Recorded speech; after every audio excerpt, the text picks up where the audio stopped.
Que a paz do nosso Senhor Jesus Cristo esteja conosco. Era uma terça-feira de Páscoa, 24 de abril de 1581, nascia Vicente de Paulo, o terceiro filho de uma família religiosa de 6 filhos. Ali no seio familiar recebeu as primeiras instruções do Evangelho, as primeiras instruções religiosas, e isso fez com que ele se dedicasse aos estudos e se tornasse professor em Toulouse. Continuou os seus estudos, interessou-se pela teologia e aos 19 anos tornou-se sacerdote, logo em seguida tornou-se padre e começou as suas pregações.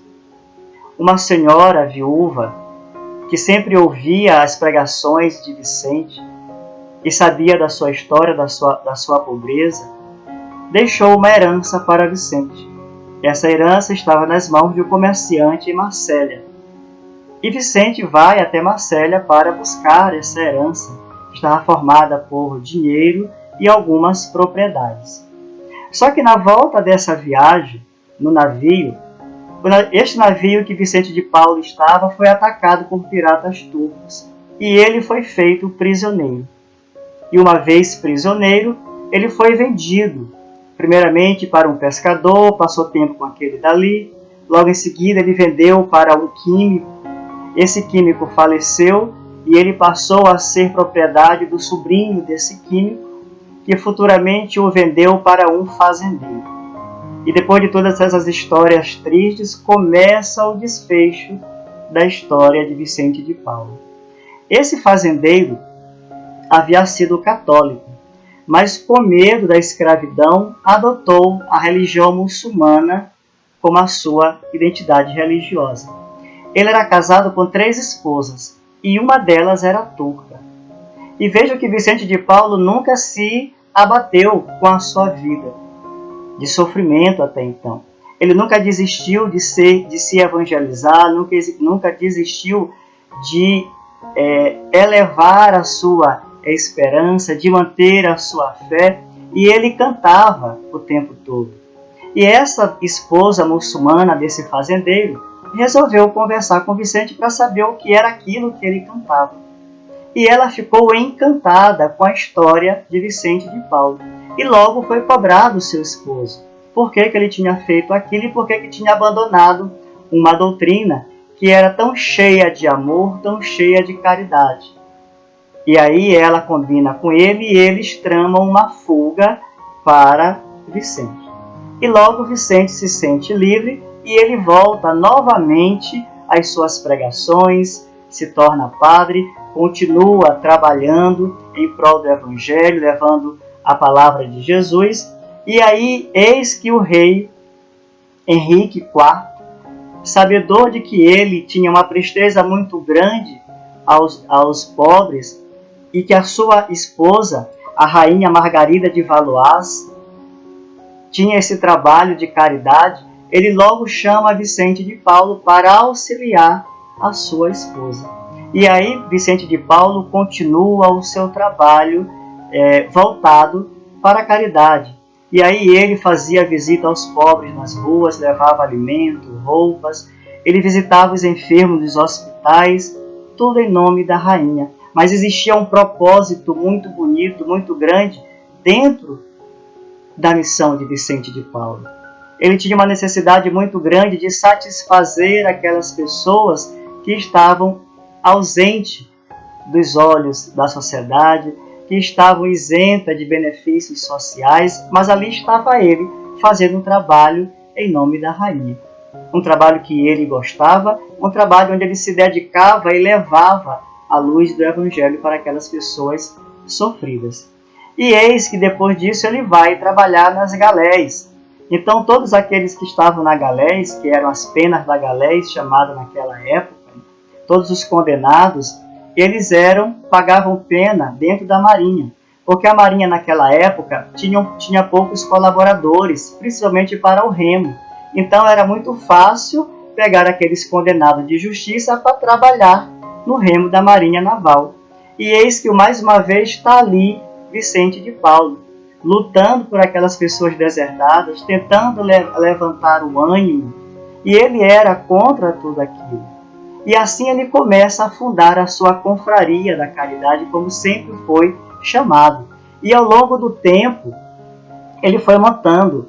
Eram as senhoras damas da caridade, era a confraria das filhas da caridade, confraria das irmãs da caridade. Chegou o tempo onde teve também a confraria dos homens do terço. Então vejam que tudo gerava em torno da missão de Vicente em evangelizar. E este é Vicente de Paulo, que hoje traz o nome da nossa campanha de fraternidade da casa de Eurípedes Barçanufo. 27 de setembro de 1660, desencarna Vicente de Paulo, e em 1858 ele retorna às mesas de Kardec, contribuindo para o movimento da doutrina espírita, e ele tem lá uma mensagem que está no capítulo chamado "Não saiba a vossa mão esquerda o que faz que dê a vossa mão direita". Está lá no item chamado Beneficência. A contribuição de Vicente de Paulo ao movimento espírita com relação à caridade. E veja que ele começa dizendo: não pode a alma elevar-se às altas regiões espirituais senão pelo devotamento ao próximo. Somente nos arroubos da caridade encontra ela ventura e consolação.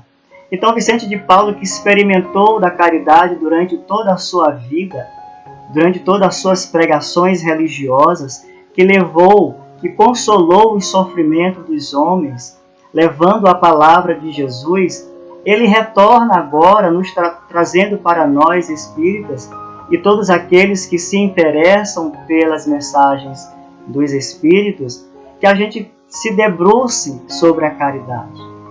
Que não haverá benefício maior, que a alma não se elevará se não for com o seu devotamento ao próximo. Então ele vem trazer para nós um esclarecimento àquela mensagem de Jesus, quando ele nos disse para amar ao próximo.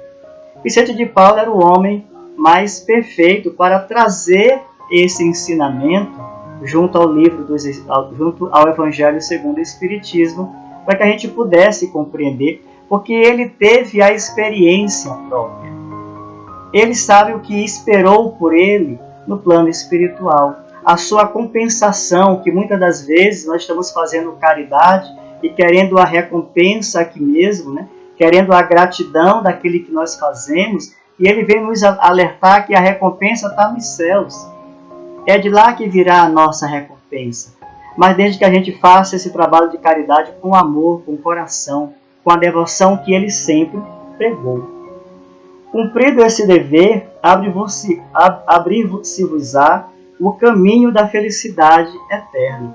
Então aquela felicidade prometida por Jesus não virá ao nosso encontro se eu não me debruçar no sofrimento do outro. Se eu não me dedicar a esse paraíso de consolo, aqueles que estão nas provas miseráveis, aqueles que estão se colocando em prova para nós mesmos, para ver até onde vai a nossa abnegação, a nossa renúncia, a nossa dedicação ao próximo que está numa situação como esta. Ele diz mais: não vos faltam os exemplos, rara é apenas a boa vontade. Então ele está falando, olha, tem exemplos circundados pelo mundo inteiro. Eu sou um exemplo vivo disso. Então o que está faltando a vocês são a boa vontade. A boa vontade de se espelhar em todas essas histórias, e ele traz a história dele para os nossos ouvidos, para nos estimular a esse trabalho de caridade. Ele vem trazer para a gente o quanto isso lhe trazia alegria. Ele lembrava dos seus dias de flagelo, enquanto escravo, e mesmo assim ele não se deixou abater, porque ele tinha um propósito. Não era ele a pessoa mais importante daquele momento, eram as pessoas que ele iria buscar, as pessoas que ele iria levar o consolo. Ele diz mais: quisera eu dispensasse mais interesse, mais fé às leituras evangélicas. Desprezam, porém, esse livro, consideram no repositório de palavras ocas, uma carta fechada. E ele vem nos lembrar aquilo que nós estamos buscando o tempo todo. O aperfeiçoamento no entendimento do Evangelho. Ele vem dizer, quisera eu pudesse, vejam toda a vida religiosa que Vicente teve, e ele ainda acha que foi pouco. E nós ainda não queremos nos debruçar em cima desse Evangelho, porque às vezes achamos palavras ocas. O que é considerar palavras ocas? É porque não conseguimos identificar dentro do Evangelho de Jesus a sua pregação, a nossa bússola, o nosso contentamento, porque o Evangelho ele é contentamento dos nossos corações, porque ele faz com que a gente siga o caminho deixado por Jesus, quando a gente manifesta a nossa atenção ao próximo. Ele diz mais, apenas encorajamento é o que vos vimos dar, apenas para vos estimularmos o zelo e as virtudes, é que Deus permite nos manifestamos vós aos outros. Então, nessa mensagem, ele está trazendo para a gente o encorajamento. Ele está dizendo aqui para a gente que essa comunicação dele, ali do trabalho de Kardec, era para nos trazer o zelo pelas virtudes de Deus, para a gente poder se espelhar no Mestre Jesus. Então, nós passamos a vida inteira querendo saber sobre o outro plano. A gente está buscando fenômenos até hoje. E ele vem nos trazer assim, olha, eu venho trazer o meu exemplo. Vejam-me como estou aqui agora. Isso tudo foi resultado do meu trabalho voltado para a caridade. Então que nós possamos nos lembrar que existem outras pessoas que não estão com os agasalhos que nós temos, que não se alimentam do alimento da nossa mesa, mas que precisam tanto quanto nós. Se eu posso fazer essa caridade, o que me custa é a vontade que está nos faltando. E o Vicente de Paulo vem nos incentivar a esse trabalho tão iniciado por ele.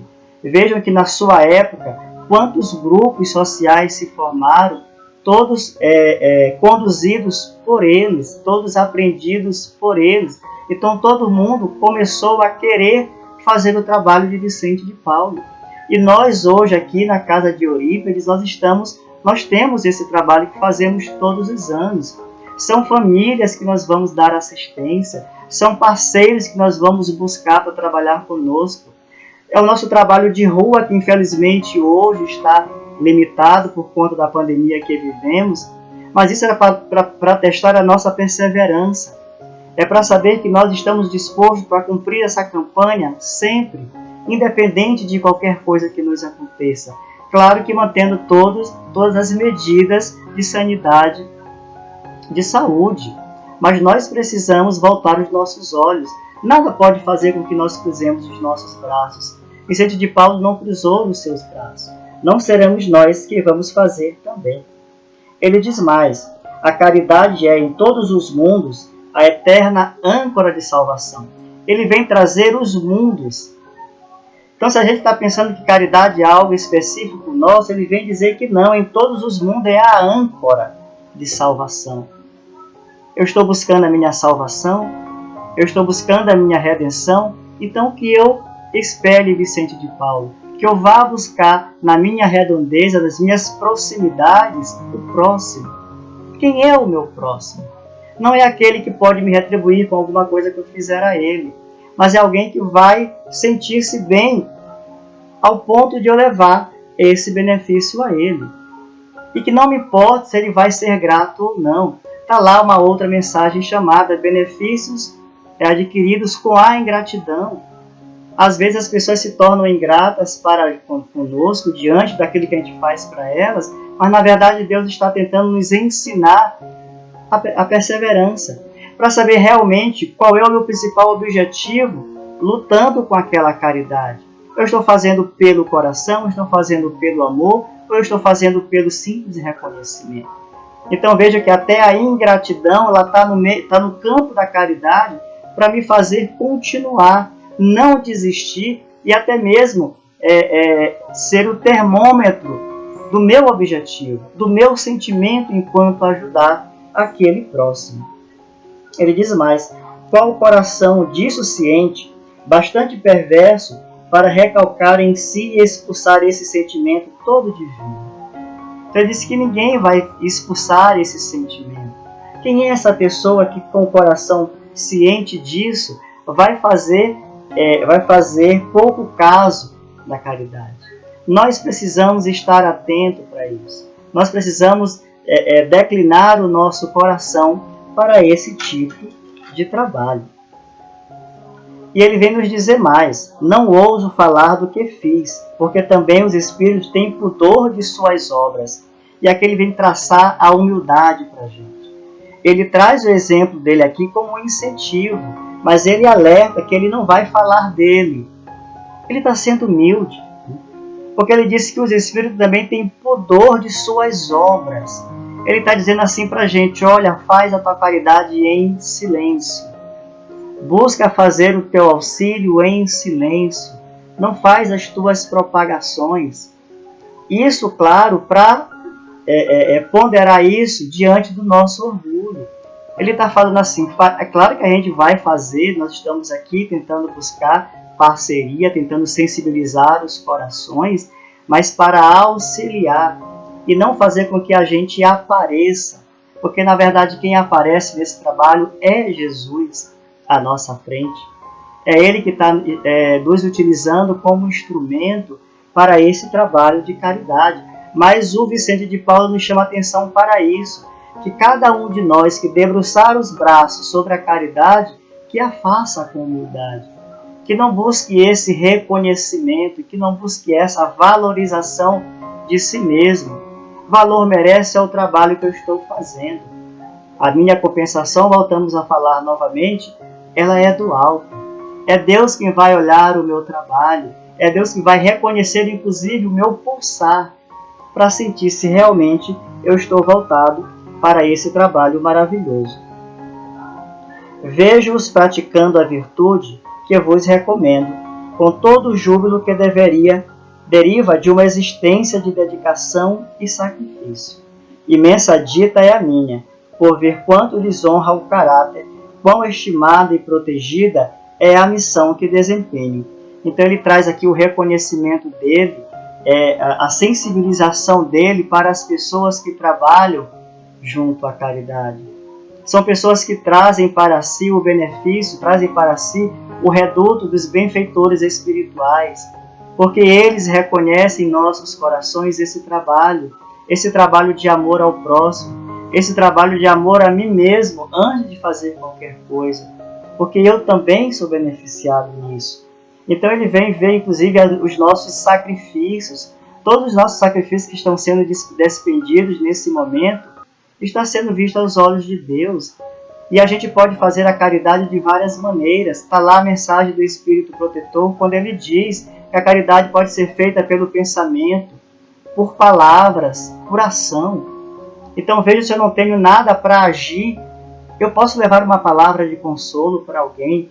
Quantas pessoas estão abandonadas nas ruas, sem teto, sem alimento, mas são pessoas sedentas de um sorriso, de uma mão amiga, de um olhar mais inclinado, mais direcionado para aquela pessoa. Somos nós tentando, levando a autoestima para eles. Então o simples olhar, o simples gesto já é um ato de caridade para aquela pessoa. Se eu não posso levar isso aonde quer que eu esteja, eu posso emitir bons pensamentos. Pensamentos estes que encontrarão o seu endereço. Eu posso emitir uma prece, nós sabemos o valor de uma prece.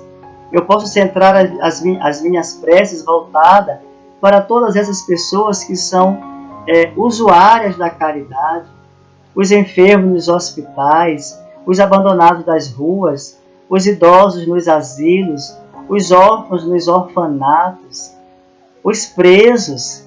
Vejam que Vicente de Paulo estava ali levantando o ânimo daqueles presos da Maria naquela época. Então o que nós estamos esperando? Qual é o benefício que está faltando cair em nossas mãos para que eu possa me debruçar na caridade? Só me falta a vontade, como o próprio Vicente de Paulo vem nos falar nessa sua mensagem de amor.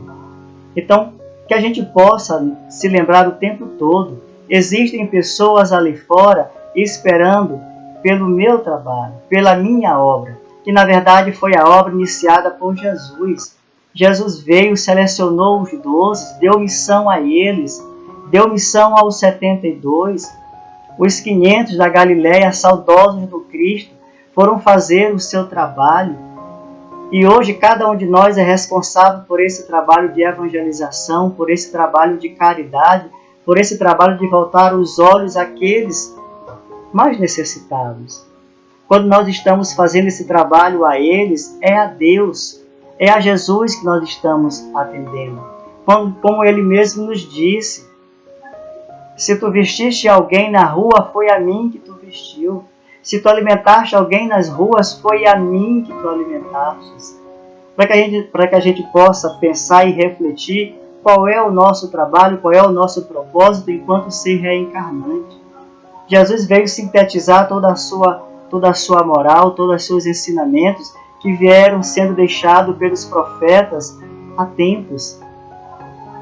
Deixado por Moisés nas suas leis das tábuas, todas aquelas negativas, onde ele dizia para a gente não se envolver naqueles sentimentos menores, aqueles sentimentos que feriam o limite do outro, feria a propriedade do outro, feria o direito de viver do outro, feria o direito de ter a sua esposa, de ter os seus bens.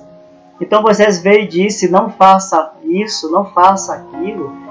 E nós, com o advento de Jesus, porque a psicosfera da Terra naquele período já favorecia tudo isso, ele veio sintetizar tudo isso dizendo, agora eu sei que vocês podem compreender o que Moisés veio dizer, porque ele mesmo disse que não veio mudar a lei.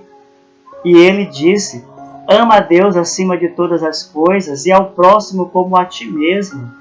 Jesus é o advento do amor. Ele veio dizer, é hora de amar, é hora de reconhecer a proteção que eu estava dando ao outro, que isso se chama amor. Nós sabemos que o verbo amar é intransitivo. O verbo intransitivo ele não pede complemento. Então amar é amar. Eu ainda escolho quem amar. Jesus nos ensinou, se eu quiser dar um banquete, que eu não convide os meus familiares e meus conhecidos, porque eles terão como me retribuir. Qual é o mérito de tudo isso?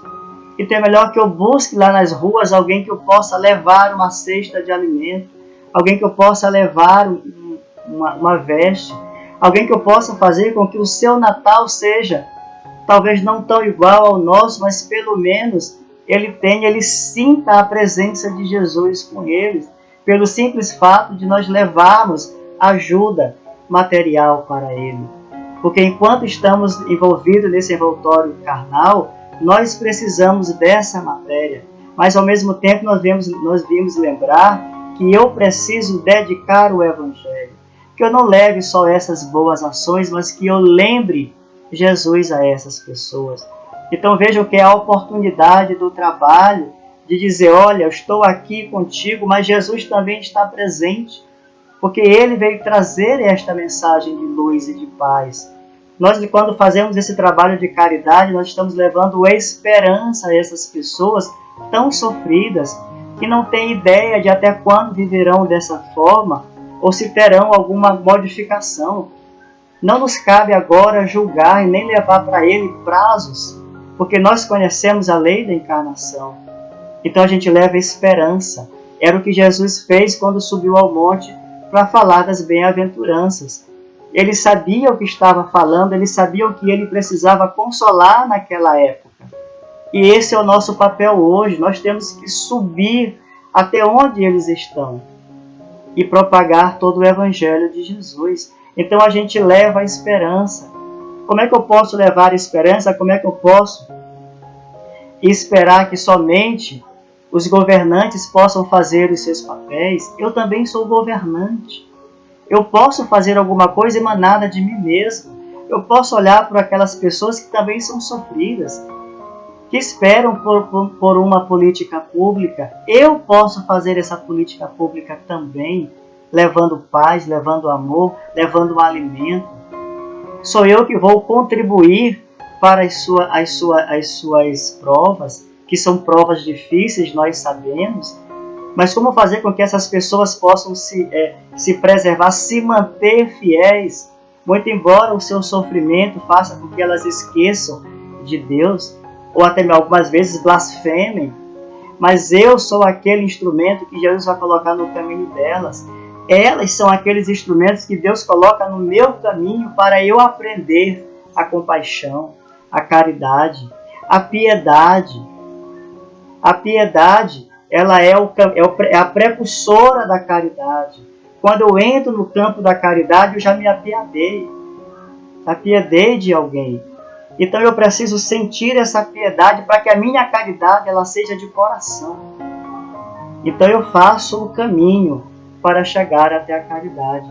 Então veja que também o Evangelho segundo o Espiritismo traz uma mensagem dentro desse capítulo quando ele fala da piedade, quando ele fala da compaixão. É esse olhar voltado para aquele irmão que necessita da nossa boa ação. E que nós possamos, meus irmãos, estamos nos aproximando do final do ano, estamos nos aproximando do Natal. Sabemos que o nosso Natal este ano será diferente, mas nem por isso nós vamos tornar o Natal dessas pessoas que precisam e esperam pela nossa colaboração, que esse Natal deles seja pior. Se nós podemos levar um alento, se nós podemos levar alegria, seja qual for essa alegria, que eu descruze os braços, que eu levante as mãos ao alto pedindo a proteção divina, pedindo a proteção dos benfeitores espirituais, aqueles que coordenam a nossa campanha Vicente de Paula, para que a gente possa tocar os corações, para que a gente possa abrir as janelas dos sofrimentos, onde o sol possa irradiar luz ali dentro, que a gente possa ser o caminho, que a gente possa ser esse instrumento de paz, que nós possamos ser o Evangelho vivo de Jesus a levar essa palavra de consolo a essas pessoas, que são os nossos irmãos. Jesus nos trouxe a oração do Pai Nosso e logo no início ele desfaz tudo aquilo que ele vinha pregando quando ele falava o meu Pai. Na oração do Pai Nosso, Jesus revela que Deus é o Pai de todos nós. E sendo Ele Pai de todos nós, nós somos todos irmãos. Muito obrigado, meus amigos. Que a paz de nosso Senhor Jesus Cristo esteja conosco. Muito obrigado.